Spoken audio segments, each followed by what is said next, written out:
Hello guys! Welcome to my YouTube channel! Okay, for this video guys, pakita ko sa inyo kung ano yung mga nabili ko sa halagang 17.50 reals. Ito na po yung nabili ko. After ko ng work kanina, is duman ako sa Almira para bumili ng pang-ulam kasi hindi na ako nagluluto. Almost 1 week na ako hindi nagluluto guys. Kumakain na lang ako sa mga kasamaan ko. Diba? Sagot! Yeah. Maunin siya akong napalit sa halagang 17.50 reals. So, nanakoy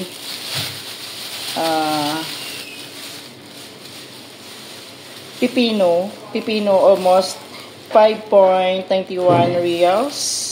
Ang kilo niya is 8.75 real ang kilo guys. Almost half kilo siya. And then I have also ampalaya. So, meron din ako ampalaya, 2 piraso. Ang kilo niya is 14.50. May 2 piraso na ako ng palaya. And then, meron din akong carrots. Meron din akong carrots, guys, sa halagang 1.75 reals. Ang kilo po nito is 5.50 dirhams. And then, meron din akong, tawag ito, meron din akong dalawang pirasong kamatis. Ang kilo po nito is 5.50 reals. And then, bumili din ako syempre ng luya. Ayan, luya guys.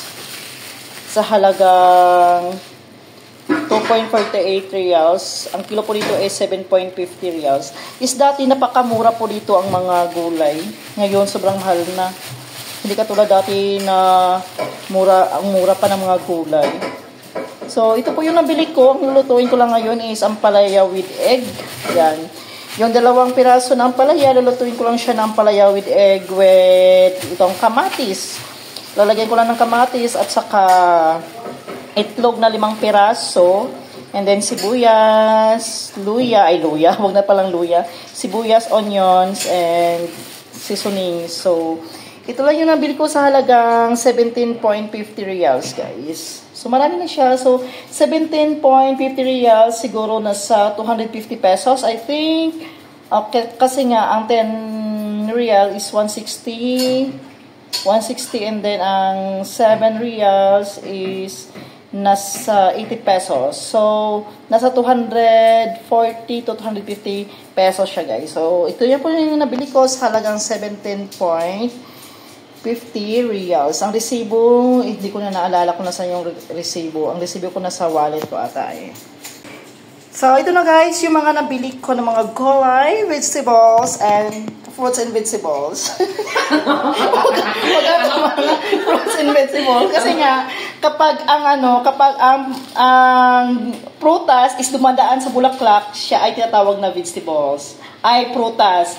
And then kapag dumadaan naman sa root crops, yun ang titawag na vegetables. So ito siya ang vegetables, and then ito ang fruits. Ito din fruits din ito siya kasi dumadaan sa bulaklak.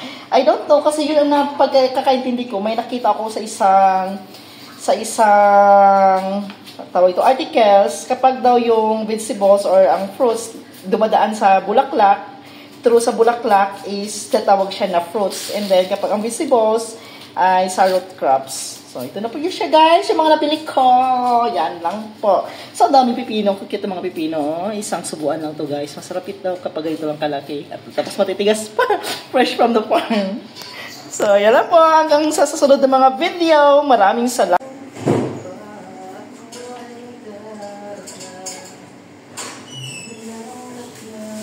Subukan ako baka.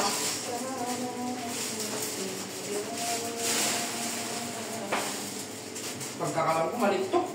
2XL.